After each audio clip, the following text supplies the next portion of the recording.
자, 오늘 지난 시간에 이어서 4장, 지난 시간까지 3장까지 말씀을 나눴고요. 오늘은 미가서 4장을 함께 나누도록 하겠습니다. 우리가 앞서 살펴본 미가서 1장부터 3절까지는 이스라엘 백성에 대한 혹독한 심판에 관한 그런 메시지였습니다.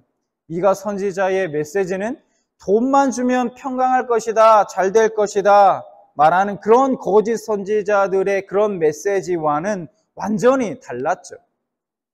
강대한 그런 아수르의 위협을 받으면서 그렇지 않아도 두려워하고 있는데, 너무 두려운데 그렇게 두려워하고 있었던 유다 백성들에게 미가 선지자가 전하는 그 심판의 메시지는 그 백성들 가운데 두려움을 더해 주었을 것입니다. 그렇지 않겠습니까? 더구나 그때는 그 윗나라, 이웃나라 북이스라엘이 이미 아수르에게 멸망을 당한 후였습니다. 그러니까 미가 선지자의 그 메시지를 들은 유다 백성들이요, 얼마나 두려웠겠습니까? 유다 백성들은 우리도 저 북이스라엘처럼 곧 멸망당할지도 모르겠구나, 우리도 그렇게 포로로 끌려가고 죽을지도 모르겠구나 하는 그런 엄청난 두려움에 휩싸여 있었을 것입니다. 그런데 이런 상황 속에서 심판 메시지를 선포하던 미가 선지자의 메시지가 갑자기 놀라운 소망의 메시지로 바뀌게 됩니다. 미가 선지자가 어떤 소망의 메시지를 전하고 있는지 우리 한번 오늘 말씀을 통해 살펴보도록 하겠습니다. 자, 1절 말씀. 끝날에 이르러는 여호와의 전에 산이 산들의 꼭대기에 굳게 서며 작은 산들 위에 뛰어나고 민족들이 그리로 몰려갈 것이라. 자, 먼저 1절에서 1절의 말씀을 보면 끝날이라고 말씀하고 있어요. 끝날에 이르러는 이렇게 말씀하죠. 이 끝날은 언제를 말씀하는 걸까요? 자, 그 끝날은 1차적으로는 이스라엘 민족의 회복의 의미를 담고 있습니다. 하나님께서 그들을 구원하시고 그들을 끝내는, 회복시킬 것이다. 그 끝날에, 그때. 더 나아가서는 2차적으로, 1차적으로는 그런데 더 어떤 의미가 있느냐? 더 나아가서는 메시아를 통해서 종말에 이루어질 하나님의 구원의 날을 상징합니다. 그렇다면 그 끝날에 어떤 일이 있을 것인가? 오늘 본문인 4장에서는 그 끝날에 일어날 일들에 대해서 말씀하고 있습니다. 자, 그날에는 우선 앞선 3장 12절에 말씀하신 것처럼 완전히 황폐되어서 수풀이 무성했던 그 성전의 산이 다시 회복될 것을 말씀합니다. 성전이 있는 산이 산들의 꼭대기에 굳게 설 것이고 그때의 민족들이 그곳으로 몰려갈 것이다, 그렇게 말씀하고 있죠. 하나님의 성전이 있는 산에 민족들이 몰려간다, 그렇게 말씀하고 있는데 그 이유가 무엇인가? 2절에서 우리는 그것을 확인할 수 있습니다. 2절에 이렇게 말씀합니다. 곧 많은 이방 사람들이 가며 이르기를, 오라, 우리가 여호와의 산에 올라가서 야곱의 하나님의 전에 이르자. 그가 그의 도를 가지고 우리에게 가르치실 것이니라. 우리가 그의 길로 행하리라. 하리니 이는 율법이 시온에서부터 나올 것이요 여호와의 말씀이 예루살렘에서부터 나올 것임이라. 여호와의 산으로 올라가자고 합니다. 야곱의 하나님에 계신 성전에 이르자고 말합니다. 그러면 여호와께서 우리에게 주의 도를 가르치고 주의 도를 가지고 우리에게 가르치실 것이고 우리가 그의 길로 행하겠다라고 말합니다. 그들은 여호와의 입에서 나오는 말씀을 사모하여 몰려갑니다. 거기에서 여호와의 가르침을 받고 그의 길을 따라 살게 될 것이라 말씀합니다. 과거에는 시온과 예루살렘과 성전의 산이 이스라엘의 지도자들의 타락으로 황폐와 수치의 장소였지만 그 끝날에는 완전히 새롭게 변화될 것을 말씀하고 있습니다. 그 이유가 뭡니까? 하나님의 말씀이 그곳에서 나올 것이기 때문입니다. 하나님은 거기서 모든 민족을 심판하시고 세상은 더 이상 전쟁이 없는 평화를 얻고 사람들은 참 번영과 평안을 맛보게 될 것입니다. 그래서 3절과 4절에 이렇게 말씀합니다. 그가 많은 민족들 사이의 일을 심판하시며 먼 곳 강한 이방 사람을 판결하시리니 무리가 그 칼을 쳐서 보습을 만들고 창을 쳐서 낫을 만들 것이며 이 나라와 저 나라가 다시는 칼을 들고 서로 치지 아니하며 다시는 전쟁을 연습하지 아니하고 각 사람이 자기 포도나무 아래와 자기 무화과나무 아래에 앉을 것이라. 그들을 두렵게 할 자가 없으리니 이는 만군의 여호와의 입이 이같이 말씀하셨음이라. 네. 열국 백성이 하나님의 가르침을 받아 살게 될 때 이 세상이 어떻게 변화할 것인가? 무리가 칼을 쳐서 농기구를 만들고 창을 쳐서 나를 만든다고 말씀합니다. 더 이상 전쟁의 무기를 만들지 않고 농기구를 만든다는 거예요. 나라와 나라가 칼을 들고 서로를 치지 않습니다. 다시는 전쟁 연습을 할 필요가 없습니다. 진정한 평화가 임하는 것입니다. 4절에 자기 포도나무와 무화과나무 아래에 앉는다라고 말씀하고 있죠. 이 표현은 어떤 위협도 받지 않고 평화롭게 사는 것을 의미하는 구약적 표현입니다. 그들을 더 이상 두렵게 할 자가 없습니다. 더 이상 두려워할 필요가 없다는 것이죠.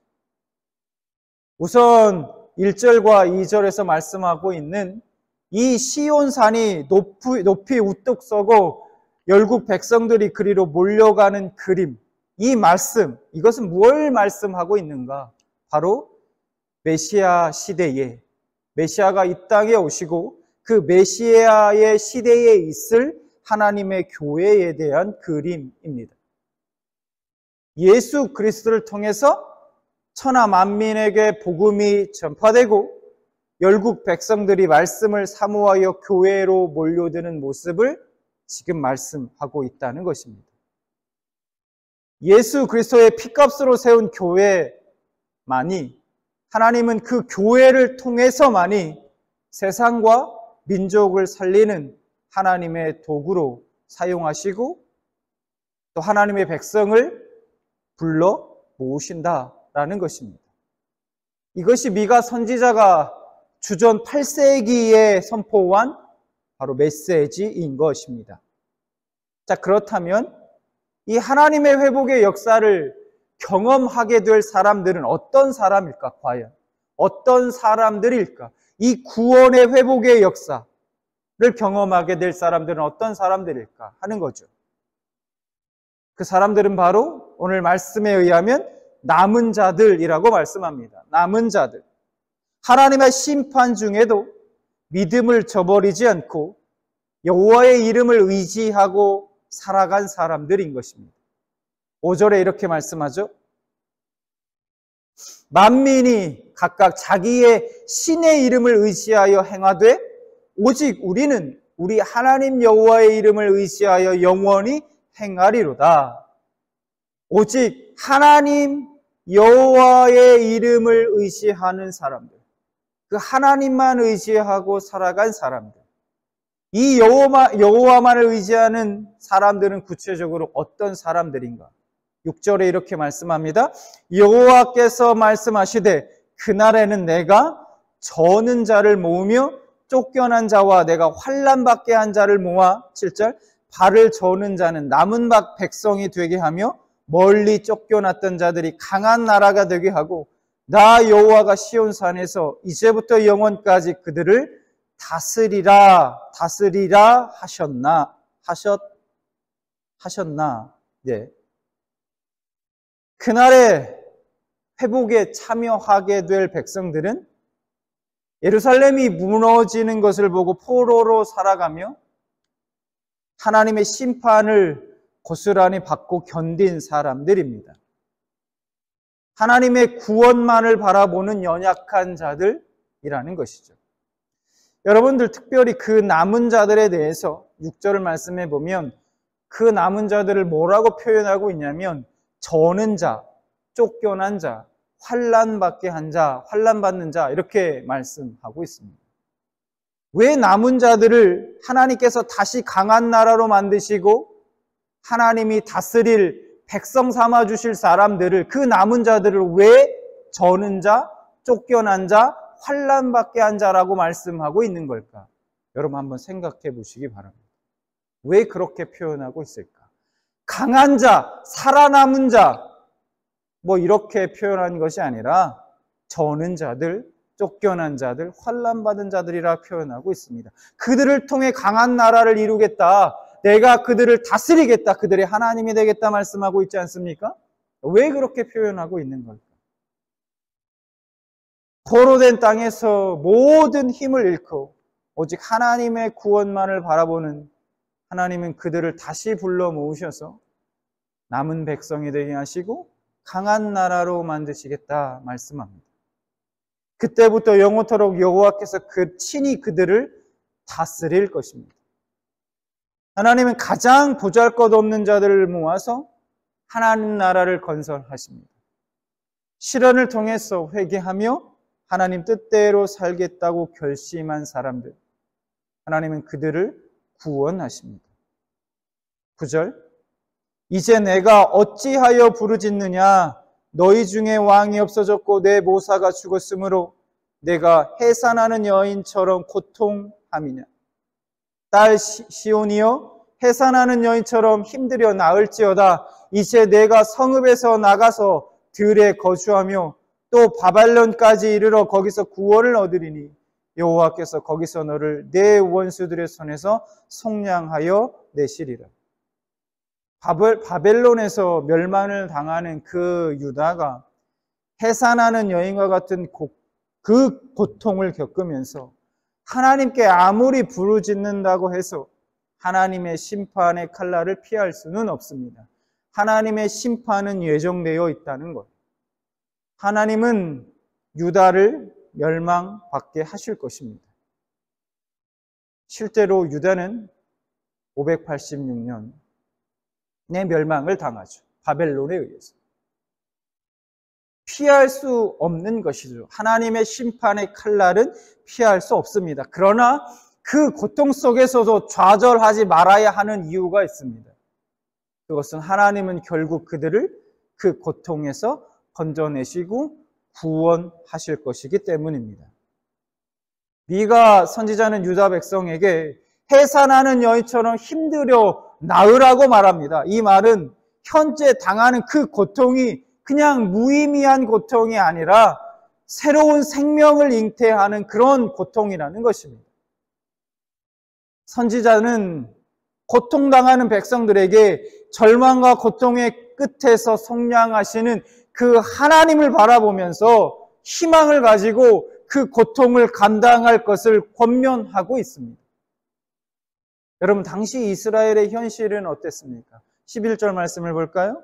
이제 많은 이방 사람들이 모여서 너를 치며 이르기를 시온이 더럽게 되며 그것을 우리 눈으로 바라보기를 원하노라 하거니와. 여러분, 많은 민족이 연합하여 너를 칠 것이다 말씀합니다. 그들은 시온이 더럽게 되는 것을 눈으로 확인하고자 했습니다. 시온을 멸망시킴으로 하나님의 백성이 아무것도 아님을 증명하고자 했습니다. 너희들이 섬기는 이스라엘 섬기는 그 하나님, 그 신은 아무것도 아니다. 그걸 증명하고자 했다는 것입니다. 12절을 보겠습니다. 그들이 여호와의 뜻을 알지 못하여 그의 계획을 깨닫지 못한 것이라. 여호와께서 곡식단을 타작마당에 모음같이 그들을 모으셨나니.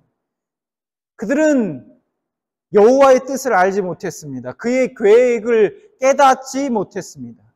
이런 거죠. 설마 자기 백성을 망하게 하고 고통 가운데 빠뜨려서 이루고자 하시는 그 하나님의 뜻이 있으리라고는 이방 사람들은 생각하지 못했다라는 거예요. 그것이 이방인들의 수준이라는 것입니다. 어떻게 자기를 섬기는 자기 백성들을 고통 가운데 빠뜨리고 그들을 심판해가지고 멸망받게 하고 그렇게 만들어서 무엇인가 이루려고 하는 하나님만의 계획이 있다? 이거는 생각할 수 없었던 거라는 거예요. 이방 사람들로. 그런 하나님, 그건 신이 아니다. 그게 거기까지가 이방인의 수준이었다는 것이죠. 여러분, 우리들도 그렇지 않습니까? 하나님을 믿는 우리도 마찬가지예요. 내가 고통 가운데 있고 내가 힘든 일이 있고 하는 일마다 다 안 되고 내가 아무리 기도해도 바뀌는 것 없고, 과연 하나님이 늘 하는 말씀은 그 가운데 하나님의 뜻이 있다. 지금도 제가 말씀하고 선포하고 있지 않습니까? 그 고통의 시간 가운데 결국은 하나님이 구원하시고 회복시킬 것이다. 그래도 우리는 그 하나님의 뜻을, 하나님의 계획을 잘 믿지 못합니다. 과연 그것이 그날이 올까? 우리도 그럴 때가 있다는 것이죠.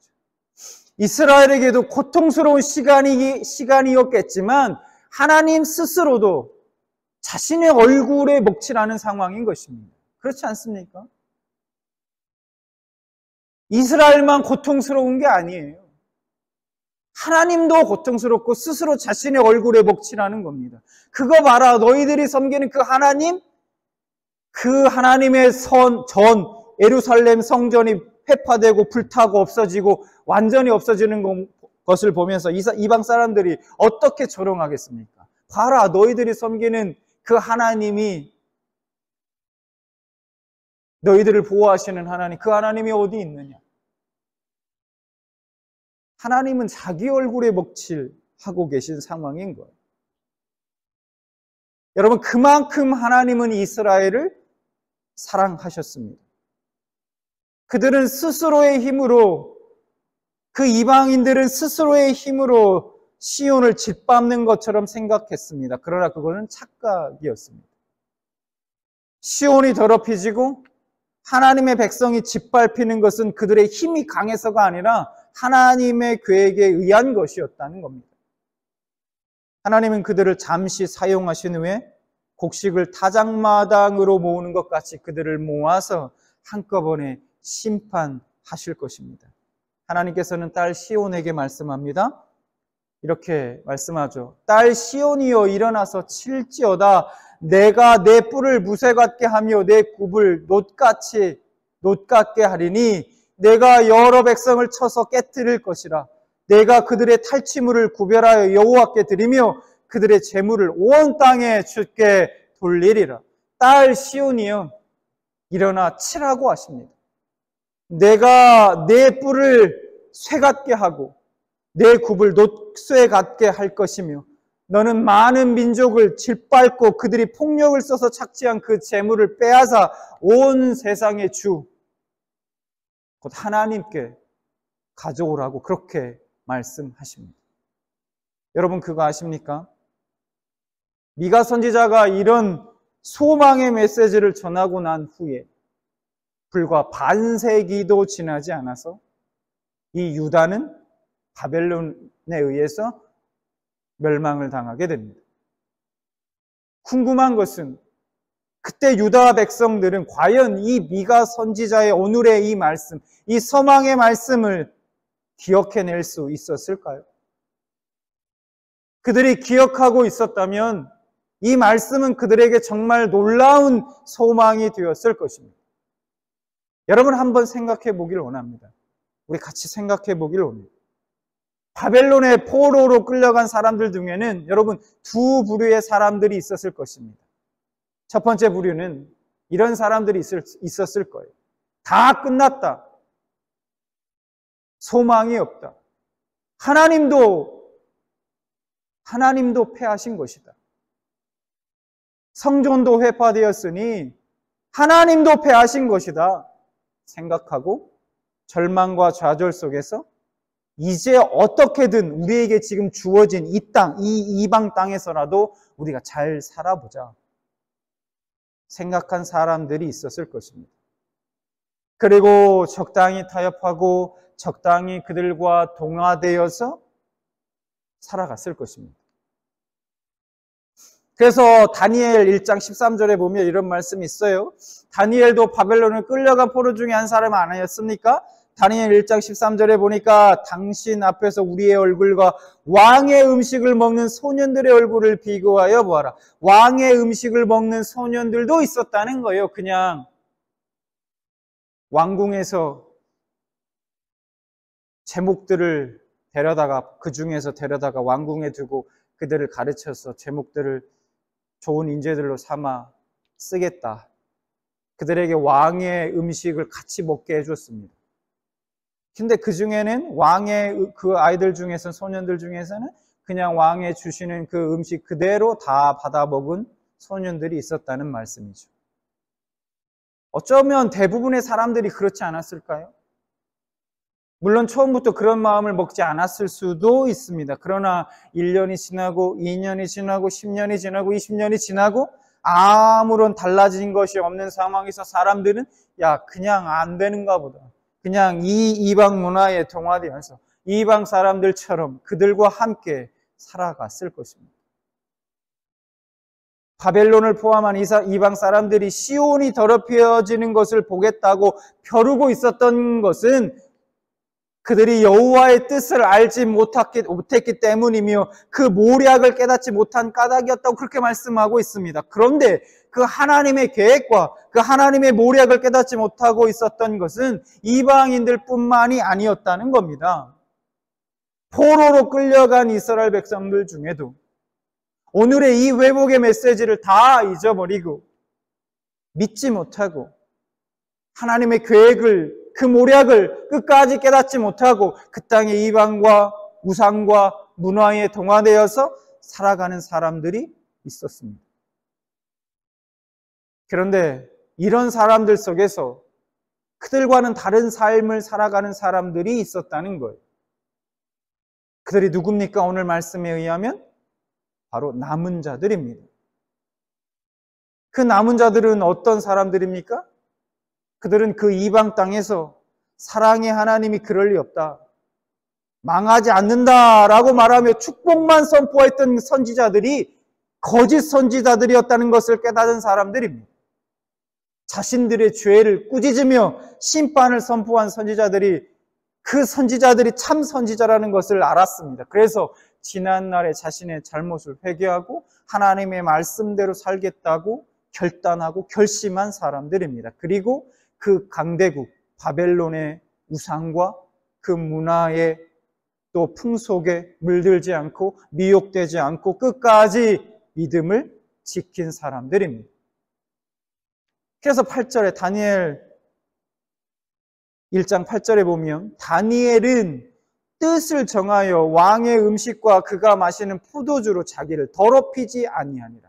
어떤 소년들은 끌려온 소년들은 왕의 음식들을 다 먹었다고 말하는데 다니엘은 뭐라고 말합니까? 뜻을 정하여 왕의 음식과 그가 마시는 포도주로 자기를 더럽히지 아니하니라 이렇게 말씀하고 있지 않습니까?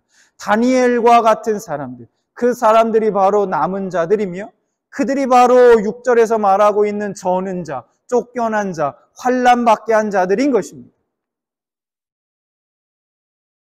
근데 하나님은 뭐라고 말씀합니까? 하나님께서 그들을 강한 나라가 되게 하십니다.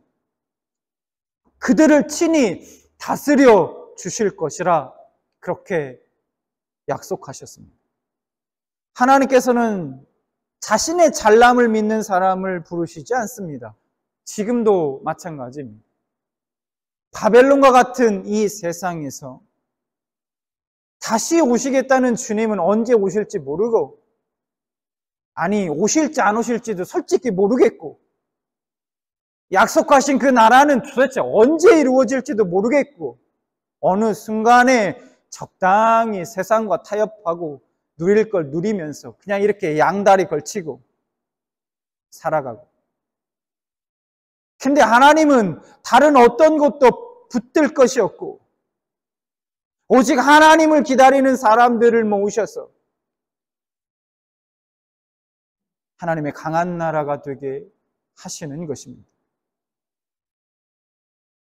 세상은 잘나고 폼나는 사람에게 주목합니다. 그러나 하나님께서는 사람들이 주목하지 않는 약한 자, 소외된 자, 무익하다고 하는 사람들을 하나님 그들을 들어서 그들을 회복시키시고 그들을 통해서 능력을 나타내시며 하나님 나라 백성으로 그 나라를 이루어 가십니다.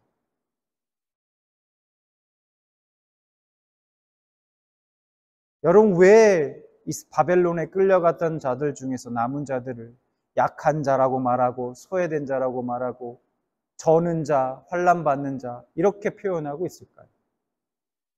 여러분, 그 바벨론 땅에서 살아가면서 신앙을 지키며 살아가는 게 쉬웠겠습니까? 하나님만 의지하고 살아간다는 게 그냥 말처럼 그렇게 쉬운 일이겠습니까? 때로는 자신의 생명을 걸어야 하는 일일 수도 있었습니다. 많은 것들을 포기하고 살아가야만 했었을 거예요. 요한계시록에 보면 바벨론은 이 세상을 상징합니다. 짐승의 표를 받지 않는 사람들. 제가 요한계시록 전에 설교 말씀을 전했었는데 여러분 기억하시는지 모르겠습니다. 짐승의 표를 받지 않은 자들은 사고팔고 거래를 할 수 없다. 당시 길드라는 상인들의 조합이 있었다고 제가 말씀드렸습니다. 길드. 그 길드 상임 조합에 들어가지 않으면 사고 파는 일을 할 수가 없었어요. 물건을 살 수도 없고 팔 수도 없는 겁니다. 그러면 그 조합에 누가 가입하고 들어갈 수 있느냐? 가이사랴. 그 로마의 황제를 주라고 시인하는 사람. 그 우상을 숭배하는 사람. 그 사람들만이 자격이 주어지는 겁니다. 그 길드에 들어갈 수 있는 사람. 그렇지 않으면 사고팔수 할 수 없어요. 많은 것들을 그뿐만이 아니죠. 예수를 믿는다는 이유로 수많은 사람들이 죽임을 당했습니다. 여러분, 이 땅의 바벨론, 이 세상, 바벨론과 같은 이 세상 가운데 우리가 믿음을 지키며 신앙을 지키며 살아가는 것이 쉽겠습니까? 우리도 여전히 어렵죠. 때로는 내 것을 포기해야 되고 때로는 나의 행복, 내 기쁨을 포기해야 할 때도 있습니다. 때로는 내 것을 희생해야 되고 섬김의 길이기 때문에 때로는 가기 싫을 때도 있고 그래서 좁은 길을 가는 게 쉬운 일이겠습니까? 십자가의 길을 가는 게 쉬운 길이겠습니까? 그러나 오늘 주님은 말씀하시죠. 그 길을 가는 자들이 바로 남은 자들이며 세상이 볼 때 그들은 저는 자들이고 환난받는 자들이고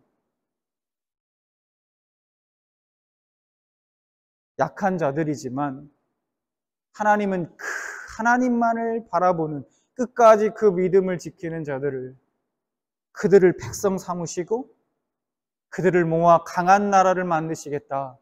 오늘 우리에게 말씀해 주고 있는 것입니다. 하나님께서는 사람들이 주목하지 않는 약한 자와 소외된 자, 무익한 자들을 회복시키시고 그들을 주목하시고 그들을 통해서 하나님의 나라를 이루어 가십니다. 지금도 마찬가지입니다. 하나님은 그 연약한 자들을, 남은 자들을 하나님은 사용하십니다. 누가복음 4장 18절 19절에 이렇게 말씀합니다. 주의 성령이 내게 임하셨으니 이는 가난한 자에게 복음을 전하게 하시려고 내게 기름을 부으시고 나를 보내사 포로된 자에게 자유를, 눈먼 자에게 다시 보게 함을 전파하며 눌린 자를 자유롭게 하며 주의 은혜를 전파하게 하려 하심이라 하였더니, 누가복음의 이 말씀은 예수님의 첫 취임 설교 말씀입니다. 설교에서 하신 말씀이에요. 예수 그리스도가 이 땅에 오신 이유가 뭔가 하는 것을 말씀하고 있는 거예요. 더불어서 이 땅의 남은 자들, 하나님의 남은 자들을 부르신 이유가 무엇인가 하는 것이 이 말씀 속에 들어있는 것입니다. 오늘 말씀을 통해서 우리가 우리 스스로에게 한번 질문해 보길 원합니다. 첫 번째는 우리도 하나님의 뜻을 알지 못하고 하나님의 그 모략을 깨닫지 못해서 바벨론과 같은 이 세상 속에서 이 세상과 그냥 동화되어 살아가고 있지는 않은가. 두 번째, 고통 가운데서 부르짖음에도 불구하고 힘들고 어려운 상황 가운데 하나님께 부르짖음에도 불구하고 당장 그 고통이 사라지지 않고 벗어나지 못할 때도, 그때에도 하나님의 궁극적인 그 뜻이 이루어질 것이라는 사실을, 하나님께서 그 고통 가운데 나를 건져내실 것이라는 사실을 지금 믿고 살아가고 있는가? 마지막으로 우리 교회는 가난한 자들과 포로된 자들과 눈먼 자, 눌린 자들에게 복음만이 진정한 자유와 평화를 줄 수 있다는 사실을 알고 또 믿고 남은 자로서의 사명, 즉 복음 전파의 사명을 감당하고 있는가? 여러분은 어떻게 답하시겠습니까? 하나님은 오늘날에도 바벨론과 같은 이 세상의 것들에 동화되지 않고 하나님의 말씀을 가슴에 새기고 끝까지 믿음을 지켜가는 남은 자들을 부르십니다. 바벨론 같은 세상에 동화되지 않고 타협하지 않고 살아간다는 것이 쉽지 않습니다. 내 것을 많이 포기하고 희생해야 하는 길입니다. 너만 왜 그 길을 가냐라고 이야기를 들을 수도 있습니다. 그렇습니다. 여러분 십자가의 길 걷는데, 좁은 길을 걷는데 어찌 기쁘고 평안하기만 하겠습니까?